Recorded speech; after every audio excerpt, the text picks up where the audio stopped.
Bienvenue dans l'émission Place des entrepreneurs, l'émission de l'UPE 13.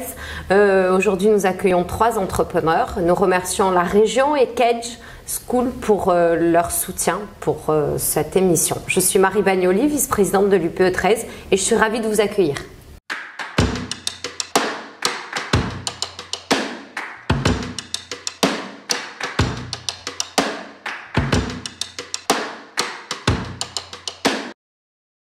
Bonjour, donc Odile Tarizo, je suis effectivement chef d'entreprise dans le domaine de l'exploitation cinématographique avec 2 cinémas sur Marseille, Les Trois Palmes et Bonneveine.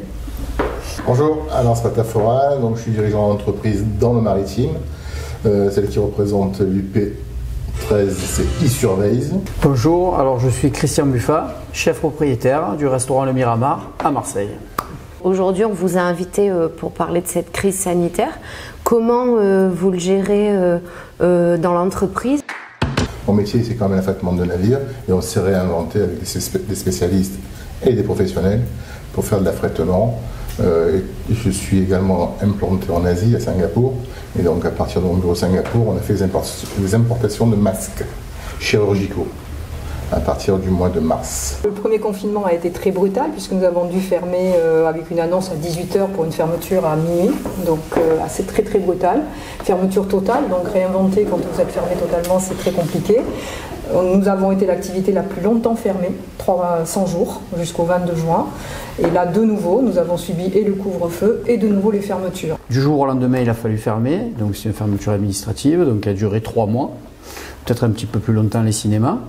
Après, on a eu la saison d'été qui s'est pas trop mal passée, mais quand même avec une réelle baisse, puisque le tourisme international, c'est fini. Donc on est directement impacté et on ne sait pas trop où on va, quoi. Je pense que la culture, comme la restauration, si ce n'est pas essentiel, je ne comprends pas pourquoi. Nous n'avons pas un phénomène de crainte de Covid-19. Les salles étaient pleines avant le nouveau confinement. Le PGE, ça ne va pas être un problème pour les entreprises? C'est incohérent. Je suis désolé, c'est incohérent.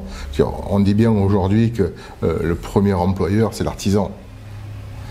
Tout le monde n'a pas été traité à la même enseigne. Mais je pense que le premier PGE a beaucoup servi à remettre des trésoreries ou même à des placements de trésorerie. Voilà. Mais si ça continue, le PGE, ce sera utilisé.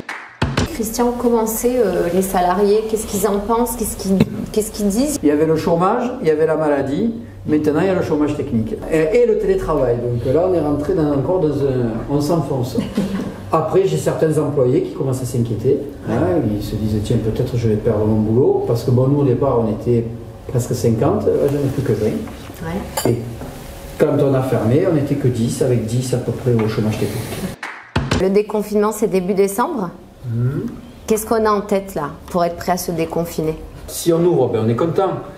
C'est vrai que c'est de plus en plus difficile, et on va tout remettre en place et puis on va se préparer pour les fêtes, mais dans les règles d'hygiène et sanitaires pour qu'on puisse accueillir les clients correctement. La prévention toujours, priorité. Prévention et jusqu'à ce qu'on nous dise qu'il n'y a plus rien, comme en Chine. Nous, on prévoit de défendre au niveau des ministères l'ouverture entre le 9 et le 14, parce qu'il y a toujours cette inertie de lancement des refilms, protocole sanitaire et QR code culturel.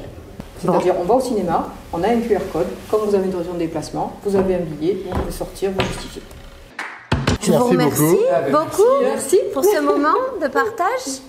Pour ce bon moment. Merci. Merci à vous de nous avoir écoutés. À bientôt. Merci.